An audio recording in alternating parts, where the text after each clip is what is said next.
We're going to kick off the afternoon by taking a look at CTV ad breaks and specifically how to build effective ad breaks.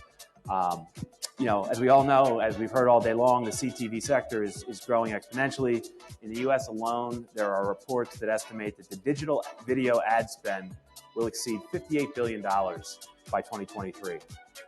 So with the opportunities in abundance and endless chances to connect with consumers via their televisions, the pressing question right now is, what does it really take to build CTV ad breaks that programmatic advertisers will want to target? And so I'm so pleased to welcome our next guest, Ben Antier. He's Publica CEO and co-founder, as we think he's really the perfect person to help us explore how to construct the perfect CTV ad break that not only returns a strong ROI for the advertiser, but also delivers a really seamless viewing experience for the TV viewer. So welcome, Ben. Thank you so much. Thanks for having me, Matt. Thank you for being here. Thanks, everybody. And thank you to Publica, too, for being terrific partners and all of your support this week and all week long. Absolutely. So, Ben, clearly CTV is everywhere now. We've witnessed a revolution. 82% of video ads are served on the big screen. Yeah, isn't that crazy? It's wild. And 71% on CTV and another 11% on IP-enabled set-top boxes. Yep. So throughout this chat, we're going to talk about monetization, user experience, and how do we keep users engaged and streaming businesses thriving. So let's dive in. Tell me, why are TV viewers seeking out ad-supported streaming services more than ever before? Well, I think people just love TV. That's what it comes down to. In that stat, 82% of ads being watched on TV, 11% on mobile. So somehow we went from the age of mobile to TV, and most of us didn't even realize it, or at least connected TV. But really, U.S. households watch on average over 6 hours of TV per day, and 89% of that is live TV. So people love live television. People obviously love sports. We heard a lot about how big the sports vertical is for all of the big streaming players. I mean, we heard Tom Ryan earlier from Paramount, Peacock, YouTube TV, Hulu. All of them put sports at the center. So I think nothing's changed. People love TV. The difference is now they've got a lot of more optionality, a lot of great content, and there's a very effective advertising ecosystem to support that growth. So that's the position we're in now. Where are we, or is it fair to say we are still at the early stages of what search and app discovery may look like in the TV world? Oh, for sure. Yeah, I mean, there's a lot of choice, right? Lots of options as people cut the cable and the cord. They download different apps. I mean, we heard somewhere around 4 to 5 apps, I think, on average downloaded. So there's multiple apps to look into to find your content. And I think today the companies that are in a position of strength are the OS manufacturers, right? So the ties in with Samsung or Roku or Fire OS, all those guys that are building the OS, because it's just like your phone. If you think about it, when you're searching through your apps on your phone, you're going to use the Apple search or the Android search. So I think OS manufacturers are in a really good position for app discoverability, and it's still very early days. I expect we'll have some unified search at some point that allows you to surface content faster. But in general, what these OS manufacturers have found is that people really, when they turn on their TV, expect to watch TV, right? So Samsung TV Plus, for example, you turn on your TV, you just get the TV going on the last channel you were watching. A Roku channel did the same thing. So I think the first step for these guys was to make sure that they brought viewers to the TV experience they're used to and to monetize that effectively. I think the next iteration is now, how do I quickly access the content I want to watch across any app? So talk about the role that programmatic technology is going to play over the next several years as in the future of TV advertising. Well, programmatic has already played a very significant role. If you look at Pluto, for example, or any of the early pioneers of CTV, their model is programmatic advertising, right? So it's already been playing a very large role. I think on average today, there's about 50% of ads delivered on CTV devices are sold programmatically, but that's an odd stat because if you look at most of the newer players, it's actually 100% programmatic. So it's going very fast. Now, the other thing to know is that today it's still 85% of programmatic spent is on a guaranteed basis. So it's going to be programmatic guarantees or PMPs that are somehow guaranteed through upfronts or whatever it might be. So what I love about this setting is that we've built the pipes to make monetization incredibly efficient, right? We have standards and ways to monetize, and frankly that we don't really leverage, because when you set up a PMP, you still have the direct, an advertiser has to sign a deal with a publisher. And so what I like about this is the pipes are in place, but there's so much optimization that's going to happen in the next few years, because I am a believer in the fact that there's no better way to optimize than the way computers optimize. And I think on both the sell side and the buy side. So I think programmatic is going to continue to play a very important role as we move away from just the guaranteed models to true programmatic dynamics. So clearly you're bullish. Yes. Let's look at the flip side though. What's holding programmatic spend back? Yeah, it's a good question, and I ask myself that all the time, because Public is a publisher side ad server, and we're programmatic first, so we've always built everything around that. But we always ask ourselves, well, why isn't it going even faster? And you heard Tom Ryan earlier talk a little bit about it, right? So he oversees Paramount Plus and Pluto. Pluto is pretty much all programmatic. And he was saying he's starting to consider bringing programmatic to Paramount Plus. His two arguments, I think, were, well, it's the sell-through is already great and the CPMs are high. I think sell-through and CPMs can be even better if you let computers talk to each other, and I think that's been proven over and over. But really, the underlying topic for me is there's a few things. There's a lack of trust.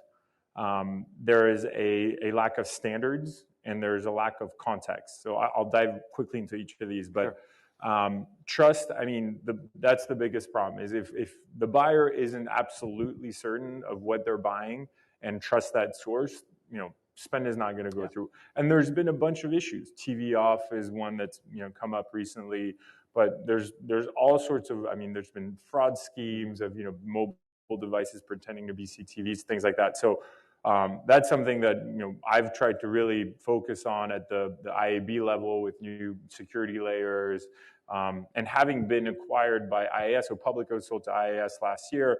That opened up a whole new world for me around trust and how to prevent fraud and how to ensure that buyers are buying what they need to be buying. So that's the first one. Standards is really important. I was kind of shocked when I started building this connected TV ad server to realize that the programmatic protocols, OpenRTB mostly, are designed for display. I knew that, but they don't, until I think it was 6 months ago, there was no concept of ad break. So you couldn't send a bid request to someone telling them, I have 2 minutes of ads.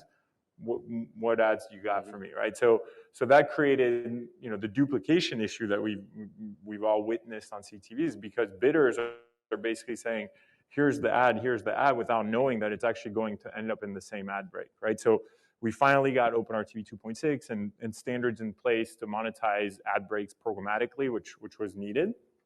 And the last one is context, because for 60 years, advertisers have been buying TV knowing what show they're buying. And believe it or not, most advertisers today have no idea where their ads are running when it runs on CTV. So I think giving buyers context is going to increase the amount of programmatic spend we see in CTV. I want to stay with context for a moment, pull on the thread a little bit more. Why is there so much excitement right now around the role of context in CTV ad targeting? Well, first of all, buyers demand it, which is where most things start in our industry. But also, I think it's tied to the fact that audiences are disappearing everywhere else in the ad tech ecosystem. Cookies are going away. Privacy laws are coming everywhere, and people actually assume that that'll happen in CTV. I'm not convinced that's the case, because CTV is a very well identified, with device IDs. It's a device that doesn't move. You don't take it with you in your car when you move. So that's arguable, but that overall fear of audiences disappearing makes context a big thing. And and more importantly, I think it works really, really well. I mean, when buyers know who's watching what type of show and what type of messaging to deliver in what moment. So I think to me the only question is, are we going to be able to get smarter with context? Are we going to be able to target specific moments and emotions within shows or sporting events and things like that, and really allow buyers to target those moments? Are we? I think so. Yeah. I think so. And there's been a ton of progress in machine learning and AI today to recognize what's happening in video feeds, which is what you need, right? Because you can't guess what's going to happen, especially in live events. But so I think the technology's there now. It's about just implementing it in our current pipelines that we all know and work with on the buy and sell side. Have you seen any early tests in this area? Like, has anybody? Yeah, I mean, well, I don't want to self-promote too much, but IAS bought a company called Context last year, which does ML for in-video recognition of objects, emotion, sentiments. So that's live today, and you can actually create PMPs within the public ad server based on that type of data. Cool. So it's there. It's just the usage isn't high yet. Right. So you're here because you have tremendous perspective and breadth of visibility into the market. I'd love for you to kind of tap the crystal ball and talk about the future of audience measurement and what that looks like for advertisers from where you sit today. So to me, I think connected TV is going to become the center of the marketing mix. I think the fact that it is the best device to target a household because it's all sorts of reasons, but mainly it doesn't move. It means that buyers are going to start to target CTV first and then plan around that. And I think the most effective type of campaigns that we're seeing take shape today is using the big screen as the lead off in your campaign, but then being able to identify who is watching at different times and then send individualized notification to a smartphone or to an individual device after the fact to reinforce your initial message. I think that works incredibly well. And to me, it's not, TV is a lean back experience. So it's not about QR codes that you're going to put on screen. I think it's about being smarter than that, but really being able to, show you an ad for an insurance brand and then, 2 hours later, giving you that email or push or whatever, follow up on an individual basis where you can actually take action and, do that Geico 15% in 15 minutes. So what types of features exist right now within streaming first ad servers that can help publishers build better ad breaks? The features that exist today? Yeah. Well, so I think for publishers, it's always been about two things, right? Maximizing revenue and delivering the best viewing experience. And I think both are tied. I think on the web, we made a lot of mistakes when it comes to user experience, and streaming publishers really don't want to make these mistakes over again. So the most important is monetize your ad breaks as ad breaks, right? You're selling TV ad breaks, so you've got to let your buyers know, hey, I've got 2 minutes of ads coming up. This is a live sports game. But also you have to be able to implement sales strategies that exist today in TV, like first in pod, right? So selling that first slot when you get to the ad break, or last in pod, being able to sell obviously basic things like category exclusivity, right? Sure. So you're not serving 10 car commercials and then managing frequency. So today the technology is there to do all that.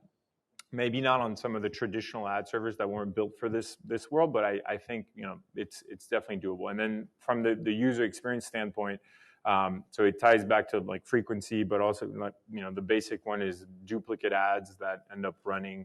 You've got to have a fingerprinting technology that allows you to detect when the same advertiser is coming back from 2 different programmatic sources, which happens all the time. And you've got to be able to, enforce the deduplication, the competitive separation, the frequency capping at a session level. That's something that, I still see on most streaming services.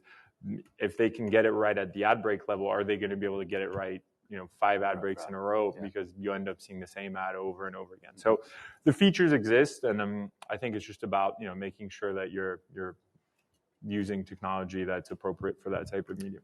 I'm curious what advice you would offer to any publisher here today or with us virtually, who's looking to grow their share of programmatic ad spend? What kind of tips can you offer? Well, so I think first of all, for any publisher entering the space, where we talked about discoverability and things like that, I think it's important to recognize that if you're going to build your own app today, it's going to be very hard to get it downloaded, right? You're competing with Hulu, YouTube TV, Paramount, Peacock, like and there's only 5 apps that are getting downloaded. So I usually tend to recommend the fast approach. Try to get a 24/7 live channel on Pluto, on Zumo, on Tubi, on Samsung TV Plus, on Roku channel. The audiences are massive, and they've already figured out how to give viewers to channels. So that's what I would start with. And then the question is, how do you monetize it effectively? The first thing is, don't put all your eggs in one basket, right? Today, it's just like when, 5 years ago, people realized in display, hey, I don't have to use one SSP to monetize. I can use multiple programmatic platforms and put them in competition with each other. Well, that exists in CTV, so make the most of that. But then it's not just about plugging in various sources of demand. It's also, I think, about helping them have differentiated ways of selling, right? So maybe you do offer first in pod to one partner and not others, right? So that they can go to brands and say, hey, if you want to target, the first ad at the halftime of an NFL game, like I've got that for you, and I can sell it to you at the right price. Or it's audience targeting or contextual targeting, things like that. So I think it's about plugging in multiple partners and giving them differentiated ways of selling. And then I think it's also really important to just put the user experience first and foremost. You can plug in any demand and just hope things go well, but I think it's important to use the right technology to serve ad breaks that look and feel like TV, because otherwise you're just going to lose your users over time, and that's not a good thing. Yeah, sure. All right, I've got one or two more for you, and then I want to leave plenty of time for questions from the audience, so folks get ready. You mentioned some of the work you've done with IAB. The latest version of OpenRTB 2.6, which I think is going to be released by the IAB Tech Lab, includes some important updates to support CTV, right? Yep. Can you briefly, for the group here, shed some light on these and why it's so important that both buy and sell sides adopt 2.6?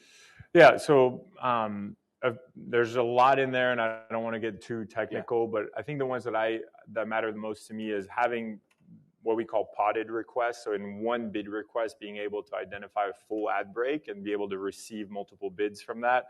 It's great for buyers to be able to adjust their bidding dynamics. It's great for sellers who aren't going to get the same ads over and over again. It's great for the planet because you're not sending 10 bid requests for a single ad break. Right. So there's also that whole aspect. So it's great for infrastructure costs of every ad tech vendor in the middle. So there's a lot of good reasons to do that.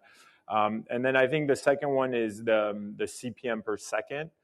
So today, 15-second ads, 6-second ads, 30-second ads are basically priced the same way. They're floored the same way, at least on the publisher side. So 2.6 allows you to pass a CPM per second floor, which means that a 15-second isn't going to be floored at the same price as a 30, which seems very obvious when we talk about it, but it is new and it is being implemented right now. It's officially out, but is being implemented by most programmatic platforms today. Very cool. All right. One more. We've got about a minute left.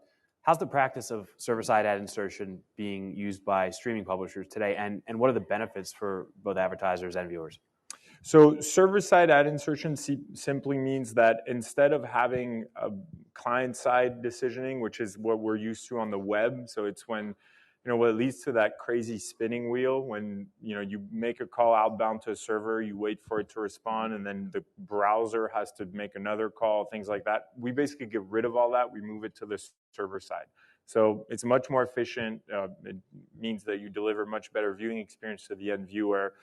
And the big thing that I've been advocating for is that SSAI can be done in a very secure way. I would argue even safer than client side, if you've got the right checks and balances in the middle, right? So, we trust servers to send wire transfers and we have for years, right? There's many industries that use server-to-server connections for much more important transactions than a single ad. So I think we can do the exact same thing, and now we have again the standards to do it. It's just about adopting them as an industry. Getting the buy-in from the industry, right? Look at that, right on time. Well done. We covered a lot. We asked you to kind of sum it all up in a couple of takeaways. So let's take a look at those now. If you could walk us through them, and then we'll take some questions.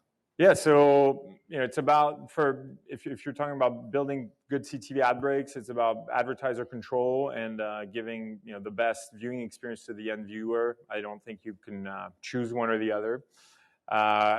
Today we have the tools in place to deliver the proper ad experiences and manage the yield for every single ad opportunity in an optimal way. So it's use what's out there. As a buyer, push your partners to use these tools and these security standards. And as a seller, ask about what's new and how it can be implemented. Very, very, very nicely done. All right, let's take some questions.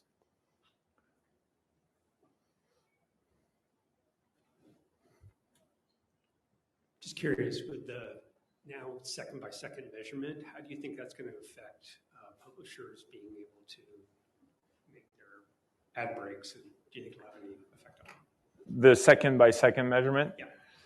Well, I think measurement needs to get better and has gotten better, but has a long way to go. To me, we heard, especially last year, a few publishers say, "Oh, we've selected this measurement provider, right, to measure our inventory." And I never really quite understood that, because to me, it's buyers decide how they measure their campaigns. Publishers just need to make sure they can, provide that data if they're asked to. So I think anything, second by second is great. If especially in the context of TV on, that's the biggest thing right now is, it's not just about completion, especially if you're using a dongle, is the monitor actually on when that ad is playing? I think those are all very important things. And if I'm a publisher, I want to make sure that I support that type of measurement, because too often, the publishers don't support it and don't even know about it. So I think there's a bit of education that needs to happen in the marketplace. What am I being scored on? And then let me make sure that I've invested the right technical resources to provide that data to any buyer.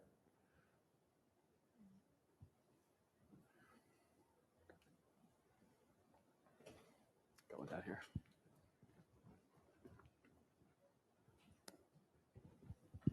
Hi, you were mentioning that AI can pick up on emotions in programming, and I'm just curious at this point what emotions AI can differentiate. Yeah, there's a lot. I've been pretty impressed by what can be done. I mean, things like happiness, like violence or sorrow. I mean, there's a lot of emotions, but also actions that can be detected through AI.